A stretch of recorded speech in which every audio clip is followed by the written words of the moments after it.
Défi que presque personne ne peut relever. Être enfermé avec un membre du sexe opposé pendant 50 jours vous rapporte 5 millions de dollars. Mais seulement si vous n'utilisez pas de téléphone portable ni d'autres appareils électroniques. Bientôt, un couple d'amoureux entre dans la pièce. La seule chose dans la pièce est un grand lit confortable. Et la nourriture est servie chaque jour à l'heure. L'homme appuie sur un bouton. Une bouteille de lait frais sort. Il en prend une gorgée et le goût est plutôt bon. La salle de bain est entièrement équipée. Mais la règle est qu'ils ne peuvent pas y entrer en même temps. Ils doivent prendre des tours. Si l'une d'entre elles abandonne le défi et sort de la pièce, celle qui reste n'obtiendra que le prix de 100 000 dollars. Jacques inspecte soigneusement la pièce mais ne trouve rien d'intéressant. À 22 h, les lumières s'éteignent et Jacques, tout excité, serre sa petite amie dans ses bras, désireux de faire quelque chose. La femme se demande si chacun de leurs gestes est observé. Jacques dit que même s'il y a des caméras, le personnel ne peut pas voir ce qu'ils font. Les lumières se rallument à 6 h précises. Chaque matin, la femme se regarde dans le miroir et s'encourage à tenir bon. La chambre est calme et vide. Et il n'y a pas d'amusement. Les deux femmes essaient donc de se divertir elles-mêmes. 2 jours passent et le compte à rebours indique qu'il reste 48 jours. Dans cette pièce sans couleur, la vie devient de plus en plus monotone. Pour passer le temps, la femme se met à méditer. Et Jacques reste allongé, hébété, à compter les secondes encore et encore. Mais au bout d'un long moment, il s'ennuyait toujours. Alors il commence à jouer à cache-cache et à taper des mains. Au fur et à mesure que le temps passe, ils deviennent de plus en plus silencieux, parce qu'ils ont déjà parlé de tout ce qu'il y avait à dire.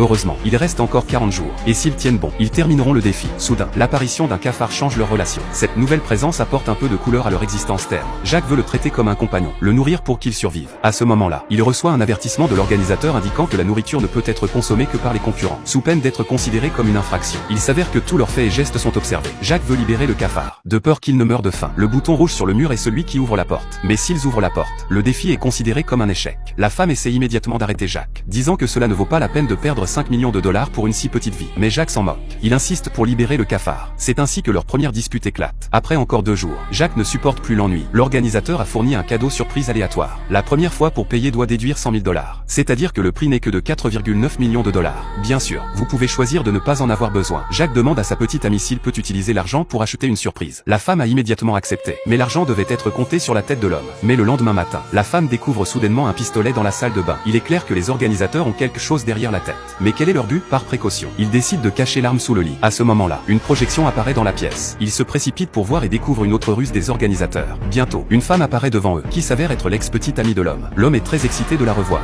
Et tous deux discutent de leur passé. À côté, la petite amie actuelle est un peu jalouse, ce qui pourrait bien être le but des organisateurs. Les jours suivants, tous deux sont devenus très déprimés parce qu'ils s'ennuyaient trop. La femme reste allongée sur le lit sans dire un mot. Jacques, lui, se parle tout seul chaque jour, disant des choses étranges. Parfois, il fait même exprès de renverser le lait. La femme réalise rapidement que s'ils continuent ainsi, ils vont devenir fous. Alors elle demande à Jacques d'échanger 1 million de dollars contre une autre surprise. Malgré la perte d'une grosse somme d'argent, au moins, à la fin, ils auront encore 3,9 millions de dollars. Une fois sortis d'ici, ils pourront vivre dans le luxe. Lorsque sa petite amie a terminé, elle est allée se laver, tandis que Jacques s'est dirigé avec enthousiasme vers le prochain cadeau surprise. Il appuie sur le bouton et la porte s'ouvre automatiquement. Une beauté nuante.